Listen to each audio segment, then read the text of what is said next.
Halo sahabat bonsai, selamat datang kembali di Bonsai Elemen bersama saya Donawayan. Selamat pagi buat kalian sahabat bonsai di seluruh Nusantara dimanapun kalian berada. Sekarang adalah momen spesial, momen saya jalan-jalan.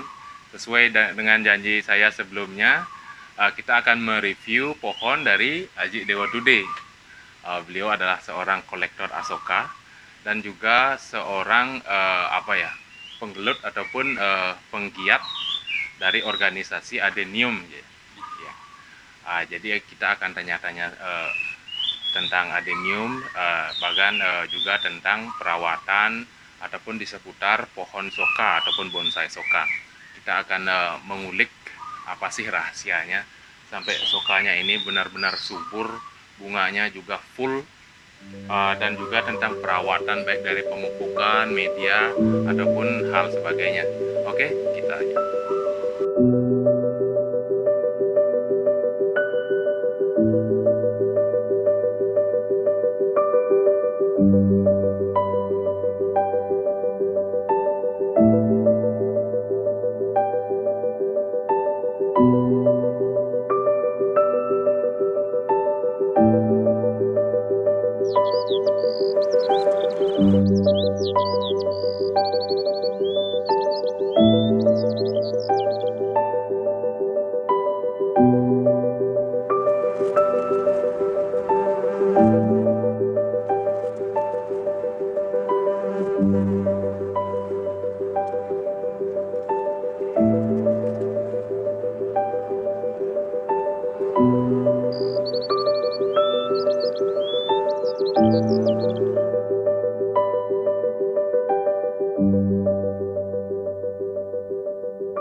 Oke, sahabat, ya, ini adalah Haji Dewa Today ya.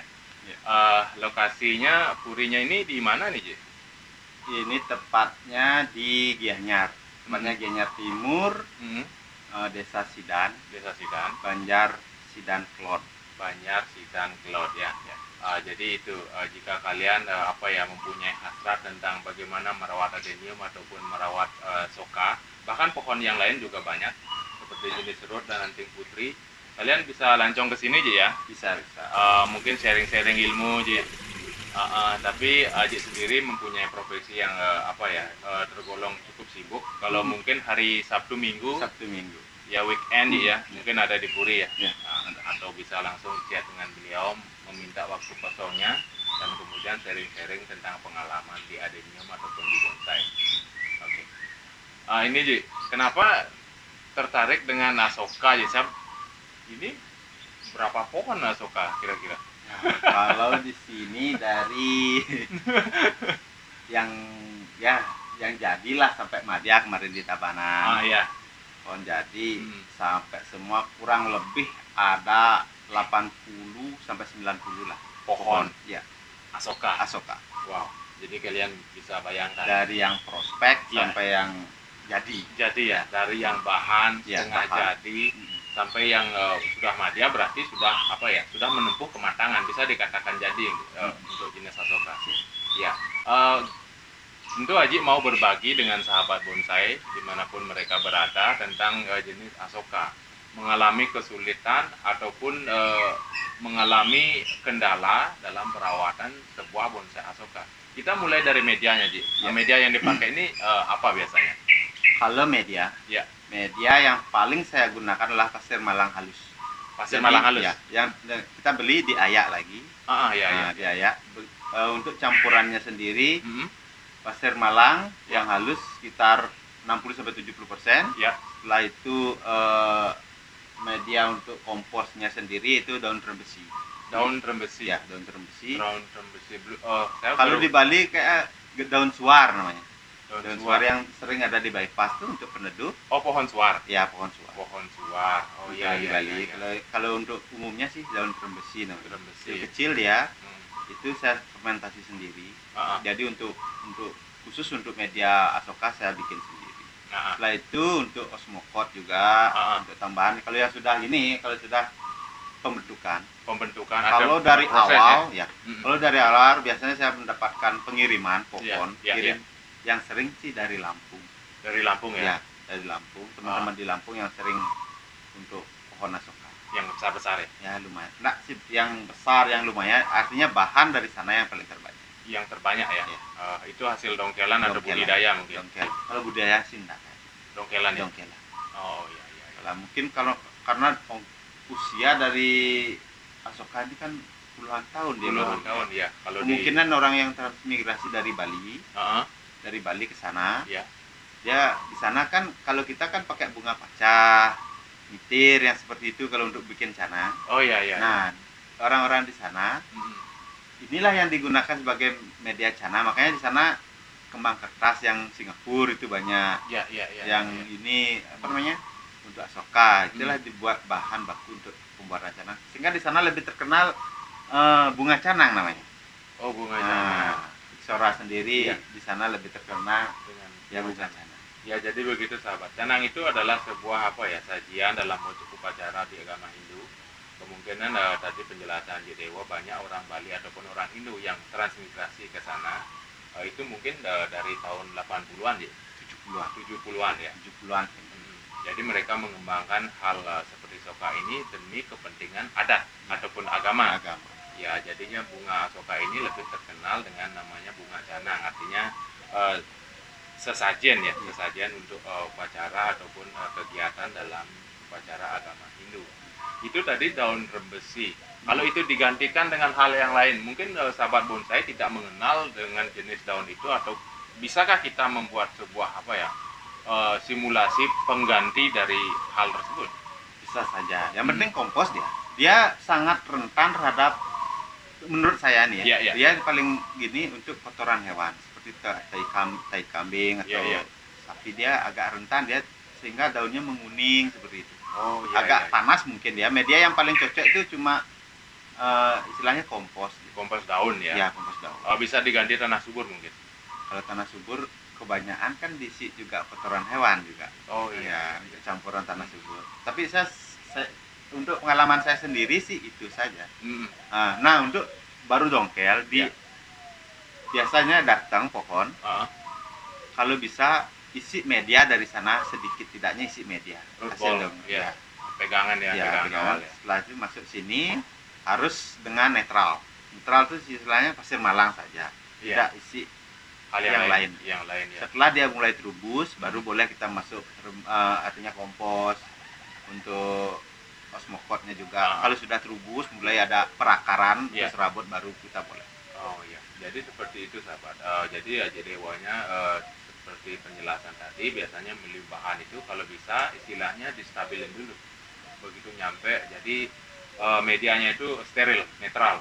Hanya menggunakan pasir malang tanpa menggunakan pupuk baik dari kimia maupun yang dari yang dari alam, baik tanah subur ataupun segala macamnya, berfungsi sebagai penyetabil ya, Ji? Ya, untuk merangsang untuk akar baru akar serabut yang baru. Jadi seperti itu. Jadi setelah mulai tumbuh dan berkembang, barulah kita kasih nutrisi, gitu kan? Itu sama seperti lohansung, bahkan yang jenis juniper. Jadi memang seperti itu. Kita tidak bisa langsung menanam pada hari pertama, kemudian kita langsung genjot dengan pemupukan seperti pohon tropis lainnya. Mereka akan kusam, menguning, bahkan rontok. Ya. Jadi mereka jenis asoka, lohansung, ataupun juniper memang memiliki pertumbuhan yang lambat. Maka dari hal lambat itulah mereka juga memerlukan penyetabilan diri dan kemudian melakukan pemupukan yang lambat juga sedikit. Iya, karena kalau berlebih daunnya menguning dari jenis asoka, dari juniper mereka akan kelihatan kusam, bahkan menguning juga. Dari lohansung juga sama. Jadi karakternya hampir sama. Iya. Kebetulan juga kalau dia sudah mulai agak menguning atau sakit itu, tetap diberikan penyemprotan untuk nutrisi ya. Setelah itu harus kita pakai lumut di atas. Ya istilahnya tanah yang untuk menempel lumut. Nah, itu dah di sana ditaruh di lumut, diisi lumut lah istilahnya untuk khusus asoka. Nanti tanah, kalau Bali ndut tanah liat itu. Itu nanti merangsang dia juga untuk pertumbuhan baru, akar baru, sehingga hijau lah ke atas. Dan juga tekniknya seperti itu. Kalau pengalaman saya gunakan seperti itu. Jadi ini Aji Dewo tentu saja pengalaman pribadinya. Jadi mungkin di tempat lain dengan iklim yang berbeda tentu saja mungkin berbeda dengan penanganannya kan. Kebetulan di sini juga iklimnya agak dingin, juga sedikit agak dingin. Ya, di sini agak sejuk. Kemungkinan sebagai apa ya? Mungkin pelembab ya. Ya, tanah liat dan lumut itu. Itu dah. Untuk merangsang, dia biasanya asoka naik ke atas akarnya. Akar serabut tuh kecenderungan naik ke atas, dia ada godek-godek gitu, kecil-kecil tumbuh di seputaran. Nah, itu dia merangsang dia. Jadi seperti itu penjelasan dari Haji Dewo. Soka itu adalah jenis semat, pohon yang semat, tidak bisa terlalu tinggi. Mereka hanya tumbuh berkisaran mungkin hanya 2 meteran ya maksimal ya. Mereka akan tumbuh grouping biasanya. Karena seperti yang Haji bilang tadi, akarnya cenderung naik ke atas untuk melakukan tumbuhan baru. Yang Haji bilang godek itu dalam bahasanya artinya ada tumbuhan di akar. Karena mereka juga bisa bertunas-tunas. Iya, bertunas pada akar. Jadi mereka kalau kita lihat pada pohon asoka di alam, mereka cenderung berbatang banyak. Iya, maka karena akarnya itu terus tumbuh. Mungkin itu adalah sebuah sifat mereka untuk berkembang biak di alam. Ya. Oh ya, terima kasih banyak ini untuk Haji Dewonya udah rela membagi ilmunya tentang asoka. Jika kalian tertarik, tentu saja kalian bisa ke sini melihatnya langsung, berkomunikasi dengan Haji Dewo langsung. Terima kasih nih, Ji. Juga kita bahas pohon yang lain, Ji. Kita bahas adenium sekarang. Haji adalah seorang apa di komunitas adenium? Kebetulan saya sebagai pengawas dan juga penasehat. Ya. Untuk adenium kita kan sudah punya perkumpulan.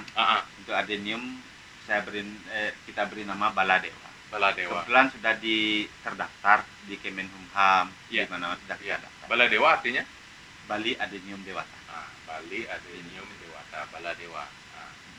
Sudah berapa lama kecimpung di adenium? Nah, kalau saya kecimpung di adenium sih sebenarnya sudah lama sekali, sudah sempat redup. Kembali lagi di tahun 2017, 2016 itu kembali. Eksis dengan berkumpul dengan teman-teman. Kayak reunian itu. Ya, ada pemula-pemula kita kumpul. Pada akhirnya, awalnya sih banyak sih, ada aspad, ada adenium Bali seperti itu, adenium Bali, aspad banyak, ada perkumpulan seperti itu di Bali. Sekarang kita baru 1 tahun ini kembali untuk yang wadah kita yang baru. Tergolong baru lah untuk adenium seperti adenium Bali Adenium Dewata ini ya. Oh, berarti mungkin sekarang anggota yang paling terbesar ya kita Bali Adenium Dewata untuk di Bali. Jadi seperti itu. Jadi untuk memancing hasrat para pemain adenium terbentuk 1 tahun ke belakang ini Baladewa ya. Kebetulan kita sudah 2 kali mengadakan eksibisi pada waktu di Gianyar dan di Tabanan kemarin. Saya review kemarin di lapangan Halit Saputra, saya melihat eksibisi dari kelompoknya atau komunitasnya Haji Dewo yang dari Baladewa. Ini pohon apa ini, Ji? Ya, ini sisir. Oh, ini pohon sisir. Saya kira sancang karena daunnya sangat kecil sekali, sahabat. Mungkin karena sudah matang sekali. Sudah matang ya. Kecil dia. Sudah pernah pameran, Ji? Di Gianyar kemarin di utama. Di utama ya? Merah. Merah ya? Utama merah. Sisirnya sangat luar biasa. Ketuaannya bisa dilihat. Daunnya ini sudah sangat kecil sekali. Dari percabangan dan perantingannya juga sangat luar biasa ya. Ini berapa tahun, Ji?